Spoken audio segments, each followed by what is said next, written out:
on my. For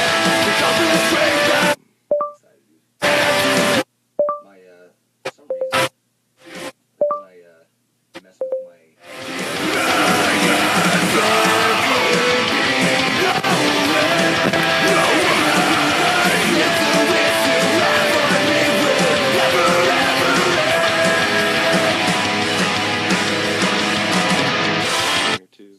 As it runs through. I'm sorry!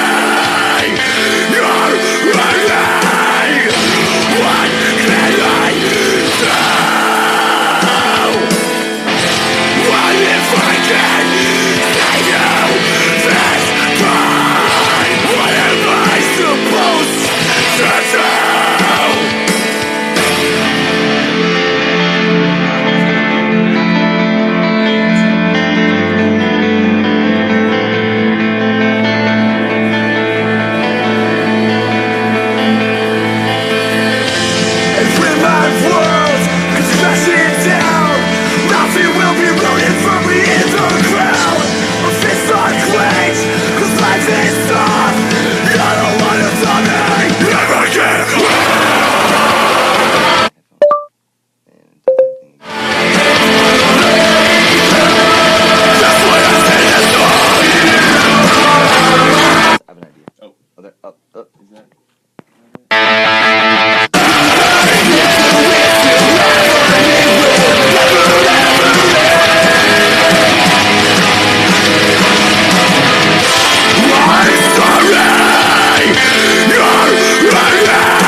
Hello. Hello, Trax. How are you? Hey, man. How you doing, dude? Good. How are you? Doing quite well, thank you. Today, coming from Win-Win. Hello, everybody. What's up? We are coming live and direct. Facebook live stream. Appreciate that, Facebook. And I am sitting here with Trax Henderson, local celebrity, local entrepreneur, local pretty much badass as far as I've ever seen. I don't know about that, but thank you, man. I really appreciate the kind words. Thank you. Dude. So I guess let's just jump right into it because we got a lot to talk about. Who are you? Well, I'm Trax Henderson. That's my real name, Trax, and that's a story all in its own. I'm a coffee shop owner in the Highlands. I'm actually a block away from where you live. I'm gonna have my new shop. I'm a musician. I am somewhat of a philosopher. That's a loose term. Okay. I have a little thing I do on the side called Doubters Club that I do with a Christian friend of mine. I'm not Christian, but he's Christian. We have this really cool conversation in this really cool format where we can come together and talk about what we believe or disbelieve in a very friendly environment, which I think is something I've needed for a long time. And it seems like the community has needed something like that too. So, what else? What else am I? I'm a student of life. I like to learn a lot. Right on. So. And from Denver, I think, right? Is it kind of Denver family, old school? Is that how it goes? Yeah. Born and raised in Denver. My family's from Cherry Creek, but it wasn't what the really uppity Cherry Creek that most people would think about. It's a lot like the Highlands back in the day. Very old houses, really cool, like low-income families, and then it just kind of boomed in the early 2000s. But yeah, family's from Denver. I'm from Denver locally. Okay. Yeah. And then I became familiar with Trax through the Laughing Latte, which was a coffee shop that has recently been demolished just a few blocks from here. He took it over from the previous owner. And so I need to know a little bit about that. How did that come about? Is that something you always wanted to do? What's the story behind that? Oh my gosh, that was a complete accident, actually. Oh, okay. Yeah, so I was in school at the time at Metro, getting my English degree. I wanted to be a teacher. I still want to be a teacher, but I was working at a coffee shop called Laughing Latte, and Dino owned it, like you said. It was just a way to get some extra money to pay for school. But the women that worked there loved me so much. They wanted me to have a job and stuff. And then over time, Dino explained he was looking to exit the coffee business. And I had this thought. I was like, wouldn't it be hilarious if I had my own coffee shop? But it was something I was like, I don't know if I could do this. Like, I'm just like, what, I'm 25, 26 at the time. I was just a kid. I'm still a kid, but I had this idea. I was like, maybe I want something that call my own. I want something that can make money and be part of something bigger than myself. Okay. And so I talked to him. I said, hey, Dino, what would you think if I bought it from you? And he was like, looked at me. He was like, that would be perfect. Oh. That'd be perfect. Because he loved this shop so much. And it obviously pained him to have to let it go. And so he was like, I would rather have it be in someone's hands that really knew it inside and out and wanted to take care of it. Oh, and okay. so we started talking, and bing, bang, boom, I bought it from him about a year later. Now, you bought it, and as far as I know, business was good for the year, right? Oh, man. It's I didn't know what I was getting myself into. Okay, yeah. Because I was like, it's a coffee shop. I can do it. I've worked here before. I know the insides and outs. Completely different animal when you own something. Right. Because everything that goes right and everything that goes wrong is on you. That's right. So it's stressful, obviously. Even if it is a coffee shop, there's a lot that I invested in it, and I want it to be the best it could possibly be. But honestly, from day one, people were supportive. Mm-hmm. By people, I mean the community was supportive. Right. When they found out that I was a new owner, people were like, "Oh my gosh, but you worked here!" And I was like, "Yeah." I was like, "I'm trying something new. Hopefully, we can make this into something more my style." Mm-hmm. Because it was a Dino kind of shop, and Dino had it running great, but I had higher standards. You know what I mean? I wanted it to be like a coffee shop that people could call home, and so it became that. Within about a year, and I think I doubled profits within about a year. Oh, that's awesome. Yeah, I cleaned a lot of stuff up. I got a lot of stuff fixed. I was more involved in the community. Mm-hmm. I think it just needed the extra TLC because Dino was away. A lot. He has a family, and I just had the shop, so I could devote all my attention towards it. So now, even though all those good things happened, what has happened is ultimately you were kind of I mean, I don't know if this is the right way to say it, but a victim of gentrification. And maybe that's a little too much, but what really happened was that block where that coffee shop has just been demolished. It's actually, the finishing touches on the demolition are happening now. Correct. Yeah. And so you lost your business ultimately. Yeah. You were kind of forced out, is what it seemed like. Expand on that. What really happened? Well, you used the key word, and it's gentrified, and that's exactly what happened. I'm a young business owner who was trying to make a name for himself. Had about a year and a half of my business going, and someone with more money than me came in and bought the entire building. It wasn't just my business. It was like there was a tattoo shop in there. There was a sub shop. My business was in there. A bunch of other shops. The guy who owned it, the whole building, Henry, sold it for about $6.7 million, I think, which is a huge chunk of change. But it ultimately wasn't a decision that we could make. It was a decision that Henry made, and we were all kind of the recipients of this gentrification. So yeah, it was definitely a blow to my entrepreneurial spirit, but I still have it. I still want to do it. It's just victim is a word I keep coming back to, which I don't like because it implies that I am weak or can't do anything about it. Oh yeah, okay. And to an extent that's correct. But I can react, and that's what I'm doing. Is I'm reacting to the situation, and I'm able to pick myself up and rebuild. So that brings us to the question, and there has been some rumors out there. So you have another coffee shop in the works. Mm-hmm. Is this true? You can confirm these rumors. I can confirm. We're moving forward with this. Yeah, okay. I'm very excited to talk about it. I can't divulge too much information because there's still a lot of variables that have to fall into place before anything really happens. But it's there. It's definitely there, and I have a place too. Okay. So all right. Well, look, busy man, like I said, entrepreneur. But let's kind of change things up a little Sure, man, bit. sure. And so, something else that I know about you is you are a musician. Yeah. And Yeah. he's certainly got the cool look and the Oh, cool tattoos. I But was born like this. No? and I would never have thought this when I first met him, right? Nice guy and this kind of stuff. And then to see this music that is coming out of you, I don't know if it's angry, if it's just a style, it's your personal style. Right, right. So now we have to talk about that. Of So course, of course. when did this music career start? What's going Oh on? man, I fell in love with music at an early age. I think around like 4th or 5th grade. I was always into what my parents were listening to, which was like oldies and Okay. country music. Then I discovered rock and roll, and that changed my life. I think I listened to, I think it was The Offspring. Oh, great. You know, it's Yeah, like of I don't course. remember. I think it was "Pretty Fly for a White Guy." It was the song Oh, that got wow. yeah, Even like, that one, okay. That was the song that got me into rock and roll. But Okay. from there it was downhill. I just fell in love with like the edginess of it. I loved the distortion on the guitars. I loved like the raspy vocals. I loved it all. You know, it was just something that moved me. I don't know what it was. It just spoke to me. And then playing it was, I think I was around 14 or 15. A childhood friend of mine bought a guitar and he said, "Hey, you should buy a bass so we can have a band." And I was okay. like, I don't know the first thing about playing anything. He was like, "It's only 4 strings. You can do it." So that was what thrust me into music was yeah, you can do it. He Okay. said you can do it. And so I bought a bass and I slapped it like crazy. Oh, okay. Yeah.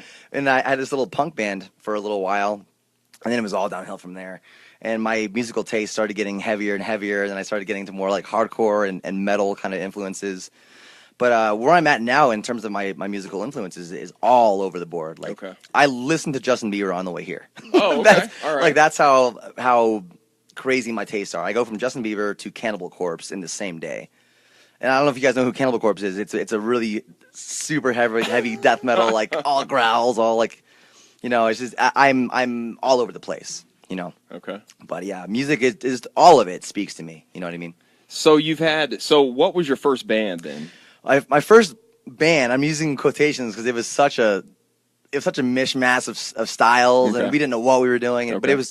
I liked it because it was experimental, and it was Okay. like I'm trying to find who I am and what my voice is in this whole music thing. We were called the Bats.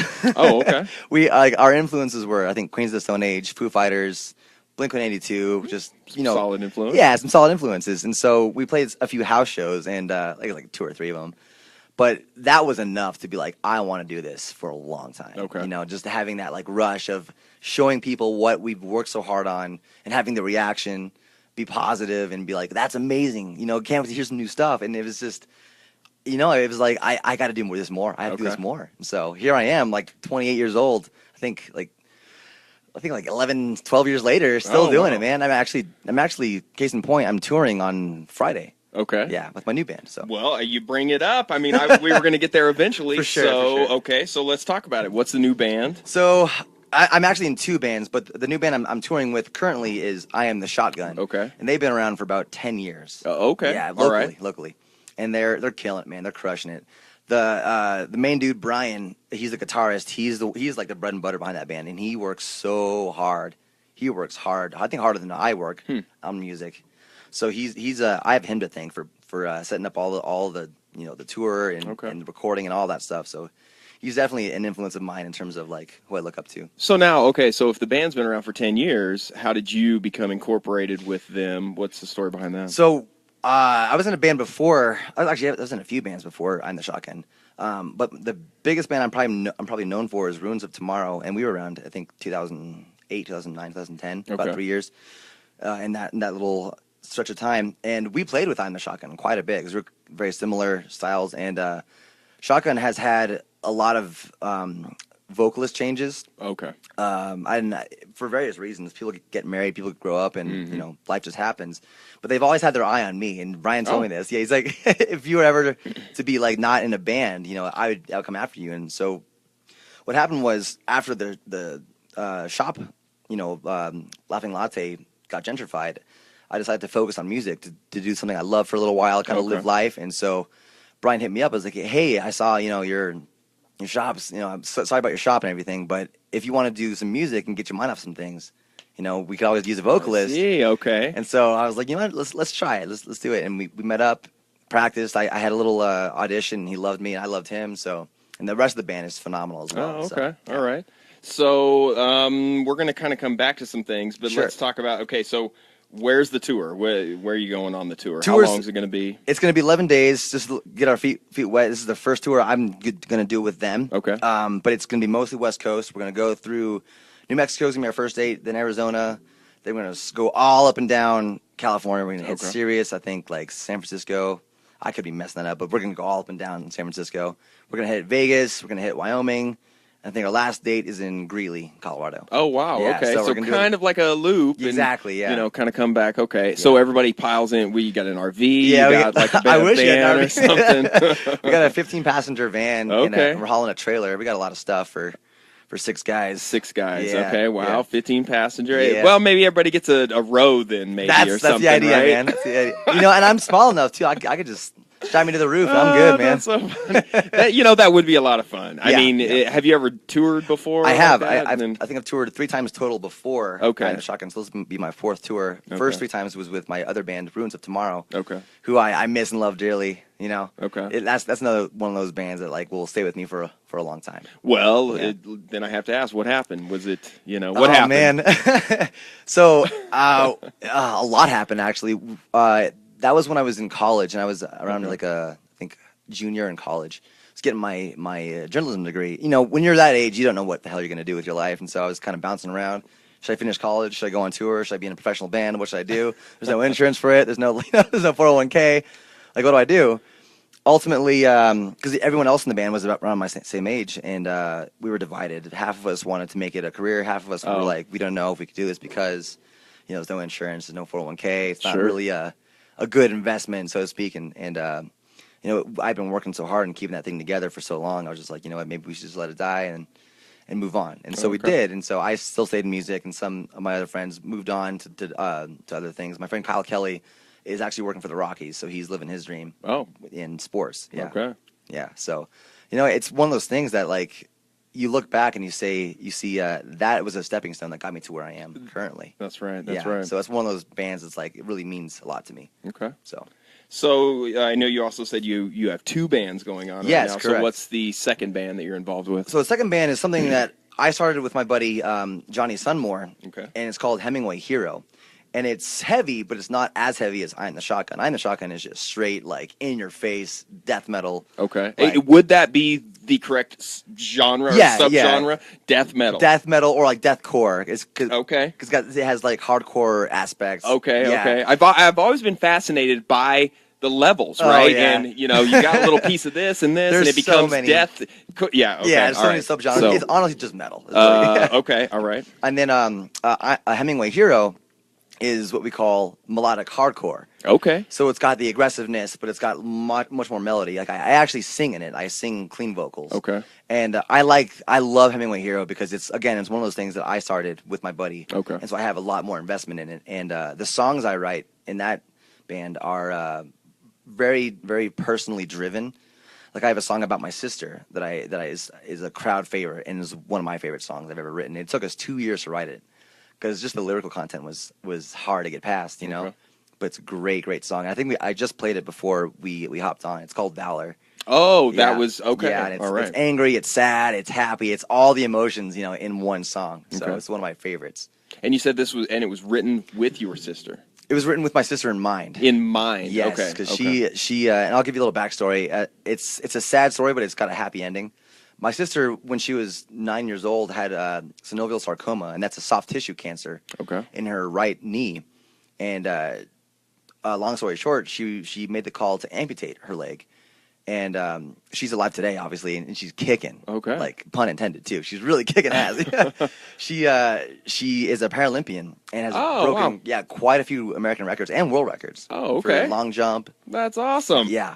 She kills it. So it's definitely a story. The song is a story about lamentation. It's about hopefulness. It's about coming to terms with reality. There's a lot stuffed into this song, so that's why it took me so long to write it, because it was just a lot to deal with. Okay. Yeah. Wow. Yeah, it's a heavy song. That's interesting, right? You know, Yeah. because you just don't know some things. When you meet people, and okay, all right. And that's kind of another thing I should talk about is I'm very open. I'm an open book. I don't like to hide too much about myself, because I'm proud of who I am, and I'm proud of like where I've come from. So I don't mind people asking me these things like that. So Sure. I'll talk about anything. Well, that does bring up so something that I would see hanging up in the coffee shop were the flyers for, like, say, the Doubters Club. Right. But I didn't realize that was you, putting it on. Yeah. And so then, just getting to know you a little bit, I've had questions about, like, okay, so did you start out one way and then you go another way, and so I don't know. Tell me a little bit about how that came about. So the Doubters Club itself is it's not a debate forum. It's really like a get together, kind of talk about what you believe and why. And my friend Preston Ulmer, big shout out to him. He's an awesome friend of mine. He is a Christian and I'm an atheist. And he came to me and was like, hey, would you want to do something where we have this forum where we can sit in a room and invite people to talk about what they believe and why, and not have it be a debate, because when you have like online debates, it just devolves so quickly into like the comment. You know what I mean? Like people start saying really hurtful and mean things, and we don't want that. We wanted it to be like a positive experience. We want it to be something that we can grow from, not devolve into this like terrible like forum. Anyway, Doubters Club. That's what Doubters Club is. It's like a little conversation. And I didn't start out as an atheist. I was raised Roman Catholic. Okay. Yeah, and I went to all boys Catholic high school. I went to a Catholic grade school. Got a little taste of reality and what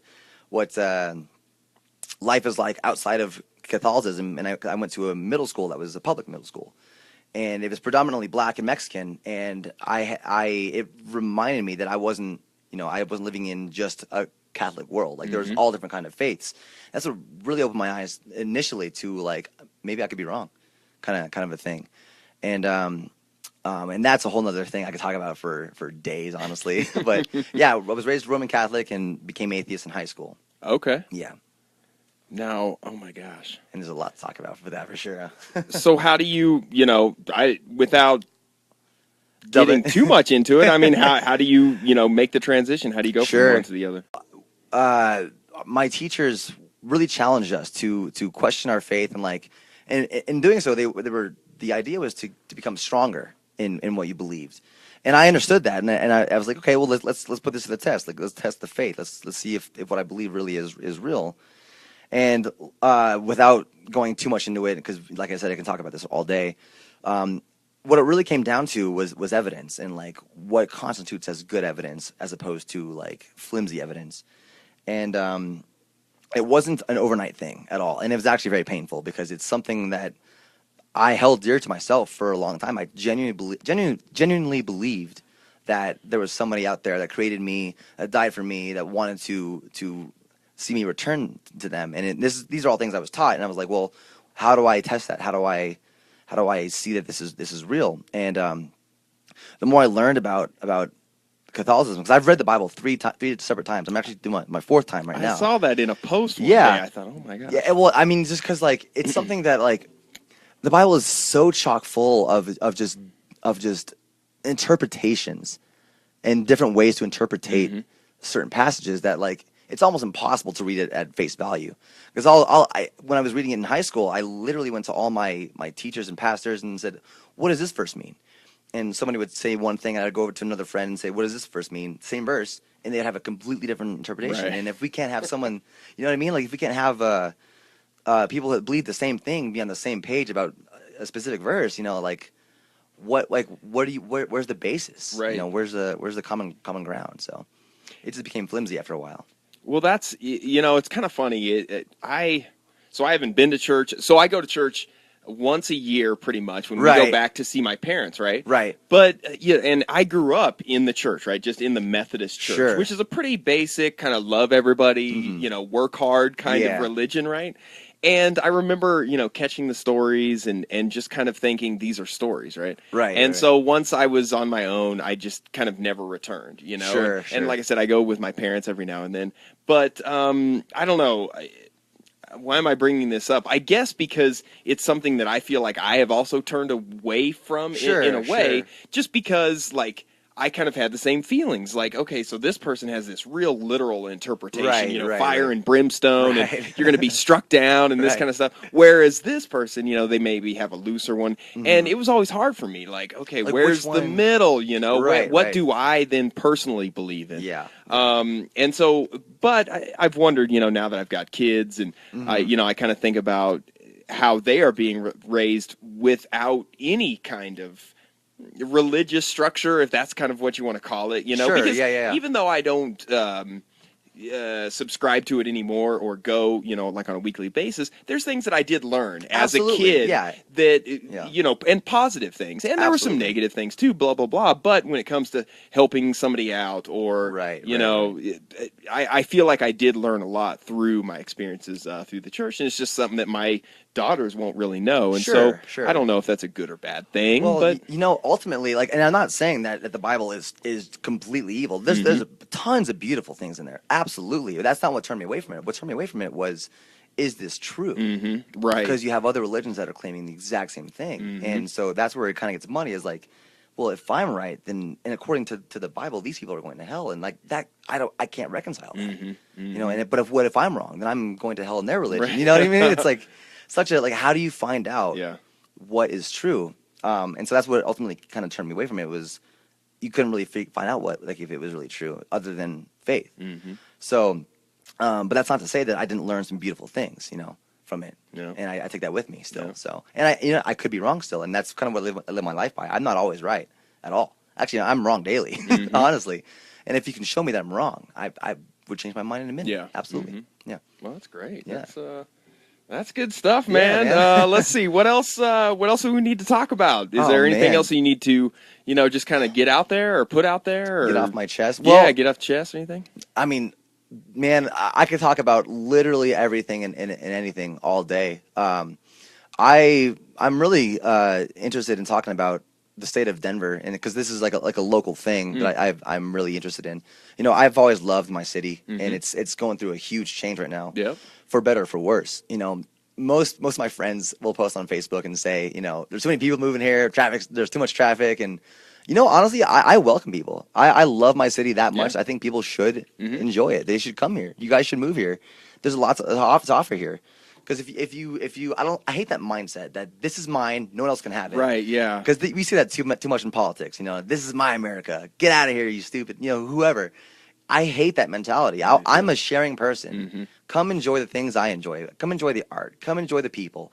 Come enjoy the weed. Come enjoy whatever you want. This is, there's no borders. There's no reason you shouldn't come here for something that you want to come here for. And isn't it about, I mean, at least for me, if you are going to come, then just be cool. Absolutely. That's the thing. Yeah. And so you hear this debate a lot, right? Over the last year, you got people that are like, stay out. And then you've got 10,000 people a month moving to this city. So what is it? And I have to think like, hey, if you come here, you want to be cool, you want to be respectful. But what I do see, right? You see some attitudes that have come that aren't respectful, right? Oh, yeah. When you see somebody that, say, has moved into a townhome that they don't have a yard of their own, so then they walk their dog and look for a place to let their dog shit in somebody else's yard. Now, that's not respectful. And I don't appreciate that, right? Same. So there are little things that, with more people, more congestion, that you kind of start to identify and say, gosh, I don't like this. But like you said, at the heart of it, I like people. I want to meet people, and we happen to live in a place very liberal, very progressive, that people, they want to come here because they can feel free in a sense, Absolutely. they free to pursue things, start jobs, pursue vices, whatever you want. And I've always appreciated, that's what brought me out here, you know. So if I came out here 14 years ago, how can I tell anybody else like, no, there's no room for you, buddy. Right, like, come on, like, let's be realistic here. And I'm glad you said that too. And you brought up a good point about people moving here. The more people you have coming here, the more you're gonna have a higher chance of jerks exercising their jerk rights. You know what I Sure. mean? Like walking their dog and having them shit on your lawn without picking it up. Like, or people not knowing how to drive, and that irritates people that have lived here for so long. Sure. But like, you have to understand that that's part of the growing process. You're gonna have people that come here for bad reasons. You're gonna have people that come here for their own personal gains, which is fine. You know, but that's kind of, and I'm such an optimist, it's almost to a fault. Like, that's my vision of the bigger picture of what America really is about. Give me you're tired, you're hungry, you're poor, you know, come here, pursue your dreams. You can do what you want here, and I see that in a Colorado sense. You can come to Colorado and smoke weed, and you can enjoy the nightlife. You can enjoy all the art and all the things that we have to offer. But just be aware that the more people that come, the more you're going to have that that kind of mentality that, you know, more people are going to have this, you know, it's only for me kind of thing. So, but yeah, that's just my thoughts on that. Well, let me ask you, how do you feel about race in this city? And I'm talking specifically in the city. I mean, do you feel, how do you feel about it? Race in general? Yeah, and people getting along. Do you feel the segregation here? Do you feel the you know, that strides need to be taken? You know, I feel honestly very fortunate that we live in a fairly progressive and liberal state, because that is something that it's okay. It's 2016, and we're still having debates on whether, you know, cops are treating black people with too much aggression. It is incredibly painful to see this happen, and it's happening on a daily basis. You know, as of now, race is there's so much to talk about with the whole race thing. I still can't understand how people have this mentality that if you're not white, or if you're brown or black or you're Muslim, that you are somehow less than human. Yeah. And they might not come out and say that, but it's very apparent in some of the news stories that you see. Yeah. You know, like the KKK is rising now. Like, right. thanks to the membership is up. Yeah, membership is coming back up, and it's like it's thanks to Donald Trump. Honestly, like, Yeah. And I don't want to get too political because that can piss a lot of people off, but I will. You know, like, this candidate Donald Trump has created this avenue for people to really express how they feel about other races in a non-inhibited way. Yeah. A non-inhibited way, and it's frankly disgusting. It's disgusting. So when I say I feel like I'm very fortunate, because I don't see very much of that happening in Denver per se. But then again, I live in a pretty nice area. You know, I don't go to like a certain, you know, low income place very often because I don't need to. But I mean, I'm not sure what your experience is with this, because I mean, you're a mixed nationality, correct? Like, yeah, black and white. Yeah, so Yep. can you tell me your experience? Because I'm more interested in your experience. Because as a white person, like, I don't really see much, you know, hate coming my way. Sure. But I do see it from a third-hand perspective, and it's disgusting. So maybe you can shed some light on that. You know, growing up where I grew up, you know, I was one of the few colored faces, right? And so I've always kind of been used to, right, this like different treatment, right, in just these small ways, and it's all these little things, right? I've never been attacked. I've actually have really led a lucky life myself, right? Sure. As far as where I was raised and who I was raised around, and then how I choose to live, you know, my life. And so I've always felt fairly comfortable, actually really comfortable here in the city limits, right? Good. I mean, this is one place that I've, you know, I came a long time ago, felt comfortable, so that's why I chose to move here. Right. And I've always had a pretty easy time moving around in the city. Yeah. But over this last year, I do feel that something different is in the air, right? But it's one of these things that it's always been there. All of a sudden, though, in the last year, it's kind of been taken to this new level. You said it, yeah. You know, people feel comfortable being more nasty in a way, or you know, or like, true. hey, look, this guy that is, say, running for president gets to act like it. Well, I can too. I'm just a you know, average person on the street. So again, it's not like I feel, you under attack or anything like that. But at the same time, I see people that look like me, Right. that feel under attack, and do feel uncomfortable. And now there are times where I also can feel that way, right? Certainly, Or feel like somebody's looking at me as, say, a terrorist or Right. this, just crazy stuff that they're only having these thoughts because they're kind of put there by the media, Absolutely, by yeah. By this hate television, by speech. and so I don't know. I don't know. Before we got on the air, we were kind of talking about, like, to me, Denver is pretty small.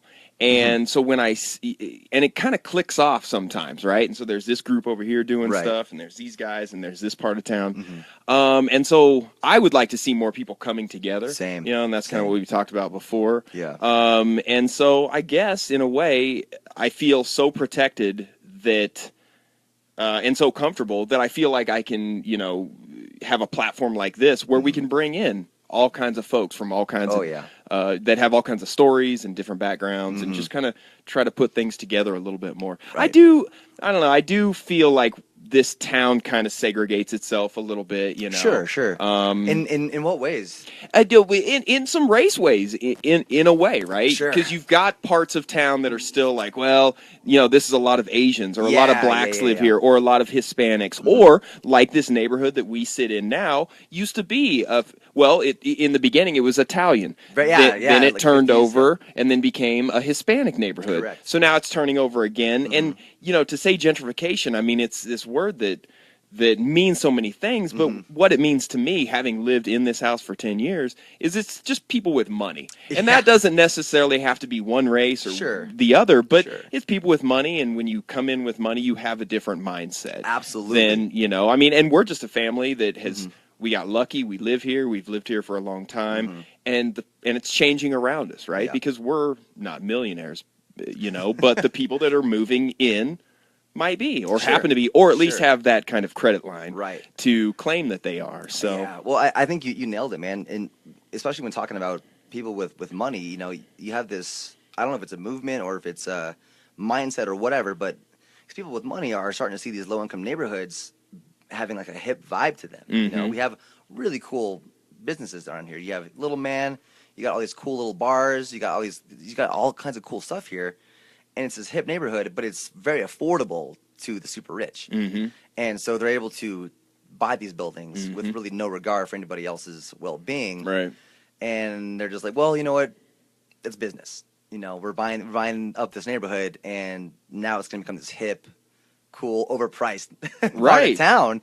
And then without directly forcing people out, you're indirectly forcing these families who can no longer afford to live here, who've lived here for X amount of years. And that were the reason that the neighborhood was attractive in the first place, right? Absolutely. Because it was because my wife is an artist, right? So she's done plenty of projects around here, murals, paintings, worked with artists. Yeah. And, it's people that she knows that, are getting forced out because all of a sudden, the people that move next to them, they have a conflict of interest, or it's kind of like a conflict of lifestyles, or like I said, the rents get too high, or, the piece of property that you're on becomes too much. And so the people that were actually making the neighborhood go, well, I got to get out of here now. And then absolutely. And when it's all said and done, and all the buildings are built, all the condos are built, it is not the same neighborhood that it used to be. That people moved here for. People moved here to enjoy the culture, enjoy what it was, and now it's just kind of a new age shell of what it formerly was. Yeah. So it's kind of sad in a way. But you know what? Again, as an optimist, I feel like it can still grow to be something beautiful. Even though it's not what it used to be. I don't like living in the past. That's probably what it is. I like moving forward. No, I have to agree with you. I try not to dwell too much in how things used to be, and certainly like to just look ahead and think, okay, well, how do we just take what we're given and use it and move forward? And in a way, that's kind of what we're doing right here, right? Yeah, because we have this shop in the Highlands in one of the hottest real estate districts in Denver, right? And so we're taking lemons and we're turning them into lemonade. That's exactly right, man. Well said. Well said. Trax, is there anything else that you need to say? There's plenty, I'm sure, but if we want to call it, we can. I had a lot of fun, man. Honestly, I had a lot of fun talking to you. We can do this again sometime. Of I'd course. love to. Yeah, I like to keep it, about an hour or Sure, so, sure. just to kind of, keep it in a chunk. And Yeah, man. but certainly, you've got a lot to say. How about this? You get out there, you go on tour. Sure. You're gonna come back with a million Oh stories. my God, I'll have too much to tell you, man. Sure. And then we just kind of recap, Let's do and it. so I can learn, the people at home can learn, what you've been up to on this tour, and what you got to tell. So how about this? If we'll just kind of keep talking, if you queue up Sure. another song Cool. that we can kind of end with. I want to say thank you for coming by today. This It's is my a lot pleasure, of my fun. friend. Thank you. And good luck on tour. You can catch I Am the Shotgun. Are you touring with anybody in particular? It's actually it's our headlining tour. It's our date book because we came out with an album. I completely forgot to mention that. We came out with an album literally 2 days ago. Okay, all right. Called Devout, and Devout it means dedication, essentially, almost like a religious dedication, and it's embodiment of what we feel for music. So. And where can people get the album? It's on iTunes. It's on Spotify. Just look it up. We're out there. Brand new album. I Am the Shotgun. Devout is the title of the album. Yes, sir. We've been talking with the last hour. Trax Henderson, local celebrity, local entrepreneur. He's going to take us out with a cut off the album, I imagine. Yeah. So this is actually our single off the album. It's called American Hate, and we were talking about Donald Trump, and this is what that song is pretty much about. It's my stance against hate speech. Okay. And the song is called American Hate, and it's just it's an anti-hate speech song. So. Well, great. Yeah, I'm hope you guys enjoy it. glad to preview it. Look for I Am the Shotgun, the West Coast tour. They're leaving Friday, so Yes, sir. catch them in a city near you, and you're going to take us out. All right. Thanks, man. Yeah. Dude, great show. Yeah, that was a lot of fun. That was a lot. You can turn your mic on.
Streets of America.